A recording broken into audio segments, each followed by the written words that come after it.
Everybody. तो मैं आज वापस आई हूँ आपके सामने और आज का जो अपना डिस्कशन रहेगा वो रहेगा रेडिएशन का।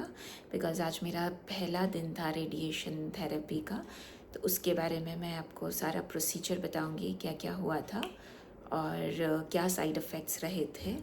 तो लेट्स डिस्कस दोस। तो एक जस्ट ब्रीफ दे देती हूँ, अगर आप लोगों ने मेरे पहले वीडियोस नहीं देखे हों तो। मुझे जो कैंसर है वो TNBC है ऑफ कोर्स, और है राइट ब्रेस्ट में। मेरे को मेरी कीमोथेरेपी हो गई है, तो टोटल 8 डोजेस थे। 29 अगस्त को फिनिश हुआ था और उसके बाद मेरी सर्जरी हुई थी। तो इट वाज अ लम्पेक्टमी जो कि 25 सितंबर को हुई थी। एंड उसके बाद आज से ये मेरा रेडिएशन स्टार्ट हुआ है।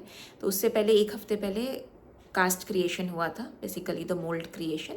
तो वो आप मेरा पुराना वीडियो देख सकते हैं कि किस तरह से कैसे कास्ट क्रिएट करते हैं और क्या होता है एग्जैक्टली। तो आज हॉस्पिटल गई थी और थोड़ी देर में नंबर आ गया था, मुझे बुलाया अंदर। मैंने ड्रेस चेंज किया, ऊपर का जो हॉस्पिटल आपको प्रोवाइड करते हैं वो आपको पहनना रहता है, और फिर उसके बाद रेडिएशन रूम में ले जाते हैं। तो जिस हॉस्पिटल में मेरा ट्रीटमेंट चल रहा है तो उसमें onco department already lower ground floor पे, और रेडिएशन के लिए आपको और एक और ग्राउंड नीचे जाना पड़ता है। तो एंड कोई भी अलाउड नहीं है उसमें, लाइक जो भी मेरे साथ है तो किसी को अंदर जाना अलाउड नहीं except for the doctors and the patient. तो मैं गई थी और सेम प्रोसीजर, वहाँ पे आपको लेटा देते हैं, एक टेबल रहता है, लेटा देते हैं, आपका कास्ट लेके आते हैं और कास्ट वो आपकी बॉडी पे फिर फिट करते हैं। तो सेम मतलब ऊपर से आपको आपका T-शर्ट खोलना रहेगा जो आपने क्लोथ्स पहने हैं जो हॉस्पिटल ने दिए थे, और नीचे से थोड़ी सी पैंट लोअर डाउन करनी रहेगी क्योंकि आपका कास्ट जो होता है वो यहाँ से लेके एब्डोमेन के थोड़ा नीचे तक रहता है और वो कम्प्लीटली फिट रहता है। तो आज मेरा पहला दिन था ना, तो मुझे बहुत ज़्यादा टाइट फील हो रहा था। इतना टाइट था कि नीचे एब्डोमेन की साइड से एक तरफ से तो हुक लग गया था टेबल पे उस कास्ट का, बट देन दूसरी तरफ से हुक लगाने में दिक्कत हो रही थी। तो इतना टाइट है, समझ लीजिए। और बहुत ऐसा लग रहा था कि सांस नहीं आ रही है, बट थोड़ा सा फोकस करके कि हाँ आप ब्रीथ कर रहे हो, वैसा था। तो एकदम इतना टाइट होता है बिकॉज़ वो चाहते हैं कि आप बिल्कुल भी 1 मिलीमीटर भी मूव नहीं करें, क्योंकि जहाँ पे रेडिएशन जानी चाहिए वहीं पर ही जाए। अगर उनको कुछ लगता है, जैसे आपकी बेसिकली वो अलाइन करते हैं ना, तो वहाँ पे भी वो आपकी बॉडी को फिर खुद से ही मूव करते हैं, आपको नहीं मूव करना रहता है। अगर उनको लगता है तो वो थोड़ा सा शोल्डर से ऐसे आपको ठीक करेंगे, सिर से ठीक करेंगे, पैर ठीक करेंगे। तो इस तरह से पूरी बॉडी आपकी अलाइन रहती है। और उसके बाद वो आपको लिटा के वो फिट करके और फिर वो ऊपर उनके कंप्यूटर रूम में चले जाते हैं एंड आप उस पूरे रूम में अकेले रहते हो, ठीक है। और फिर मशीन्स स्टार्ट हो जाती है। तो जैसे कि ये अब बेड है जिस पे आप लेटे हुए हो, तो यहाँ पे आपका सिर है, तो इसके पीछे कुछ सर्कुलर चीज़ होती है और उसके अंदर फिर जैसे टेंटिकल्स होते हैं ना, तो वैसे 3-4 कुछ निकले हुए हैं और हर एक पे कुछ एक डिवाइस लगा हुआ होता है। तो वो आपके ऊपर नीचे ऐसे बेड के ऐसे इस तरह से रोटेट करता रहता है, ठीक है। अब उसी के अंदर कुछ कंप्यूटराइज्ड प्रोग्राम रहता होगा जो कि आपको उसी पर्टिकुलर एरिया पे, मेरे लिए पूरा मेरा राइट ब्रेस्ट है और सुप्रा और वेंट्रा यहाँ पे इस तरफ में थोड़ी सी रेडिएशंस है, तो उन्होंने वो पहले से ही शायद से कंप्यूटर प्रोग्राम में फ़िट कर रखी है, मार्किंग कर रखी है। तो जब वो मशीन्स घूमती है तो वो शायद से वहीं पर ही आती है आपकी रेज़, और वहीं पे आपको रेडिएशन मिलता है। तो इस प्रोसीजर को लगभग 15 मिनट लगते हैं।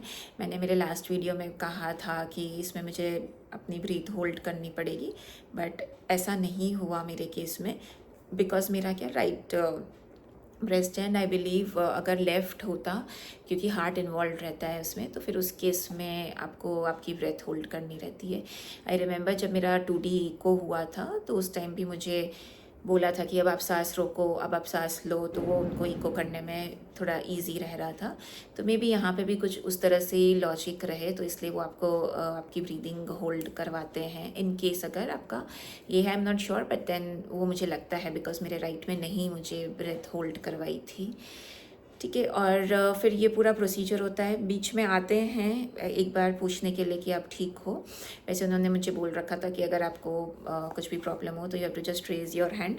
तो आपके हाथ वैसे भी ऐसे रहते हैं पीछे की तरफ, और यहाँ पे पूरा मास्क लगा रहता है। और तो आपको बस ऐसे अपना हैंड रेस करना है, तो they are constantly monitoring you, तो आप वो बाहर आ जाएंगे आपको आपके रेडिएशन रूम में देखने के लिए आपको कि अगर कोई परेशानी है तो बस ये पूरा प्रोसीजर हुआ। उसके बाद वो आते हैं एंड बोलते हैं कि बस हो गया है।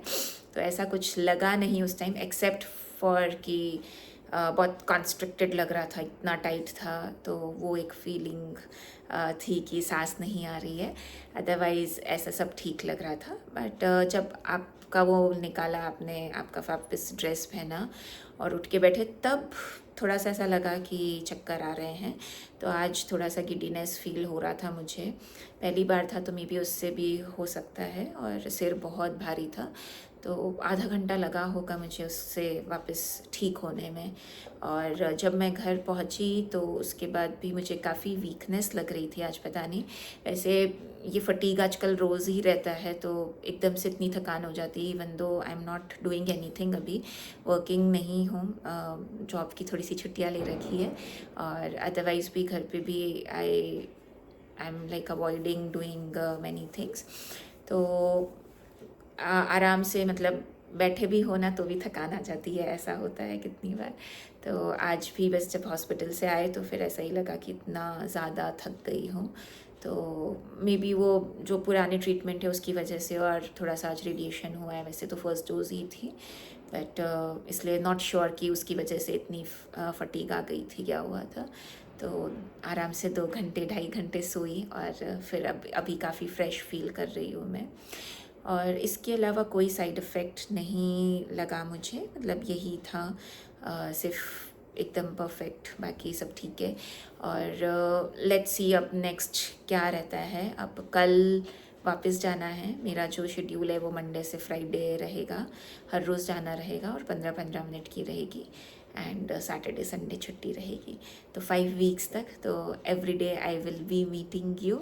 तो आज के लिए बस इतना ही, और वापस मिलते हैं कल आपसे, ठीक है। Bye bye, see you all.